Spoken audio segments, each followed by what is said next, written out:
အားလုံးပဲမင်္ဂလာပါ Gainessers Quality ပဲအနေနဲ့ပြန်လည်ကြိုးစားလိုက်ပါတယ်ဒီနေ့မှလည်းကျွန်တော်စီမှာရှိတဲ့အကောင့်လေးတစ်ကောင့်နဲ့လာပြီးတော့မှမိတ်ဆက်ပေးတာဖြစ်ပါတယ်အဲ့ဒါဆိုလို့ရှိရင်ဒီအကောင့်ထဲမှာဘာစကင်တွေပါတယ်ဆိုတာအားလုံးပဲကျွန်တော်လည်းအတူတူတစ်ချက်လောက်သွားကြည့်အောင်ဒီအကောင့်မှာဆိုလို့ရှိရင် legend အကောင့်ပါတယ် Kufu Panda ရဲ့အခိုင် skin လေးပါမယ် link ပါမယ်ပေါ့အားလုံးပါတယ်ဆိုရင် legend အကောင့်ပေါ့ဗျာအဲ့ဒီမှာဖြည်းဖြည်းချင်းအကောင့်လေးကတော့ skin လေးရောစုံနေ skin စုစုပေါင်း420ပါတယ်ပေါ့နော်အဲ့တော့ lucky box တွေလည်းများတယ် ribbon လောက်ထားမယ်irritator lucky box တွေရောတခြားတော့ lucky box cloud lucky box တွေရောပါတယ်အောက်မှာ Zodiac skin လေးလည်းပါတယ်ဗျာ Zodiac skin လေးလည်းလာတယ်အဲ့ဒါဆိုလို့ရှိရင်နောက်ထပ်ပါလေးလဲဆိုလို့ရှိရင်ကျွန်တော်တို့တစ်ချက်တော့တေးစားလေးကြီးအောင်နော်အကောင့်လေးကတော့မိုက်တာတော့တော်တော်မိုက်တယ်ဗျ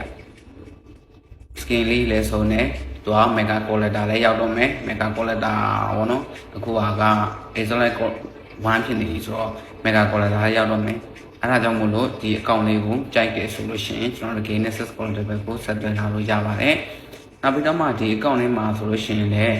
ဘာတပ်ပါတီမှမပါပါဘူးဘာနဲ့မှမချိန်ထားပါဘူးမွန်တော့ only ပဲဖြစ်ပါတယ်မွန်တော့ only အကောင့်လေးတစ်ကောင့်ဖြစ်ပါတယ်နောက်ပြီးတော့မှကျွန်တော်တို့ဒီမှာ record ပါလဲဆိုလို့ရှိရင်တော့ export ရဲ့ record လေးတော့ပါတယ် channel လေးတော့အဲ့ epic record ပေါ့နော်ပြောတဲ့ SOS record တော့မပါဘူး exotic record လေးတော့ပါပါတယ်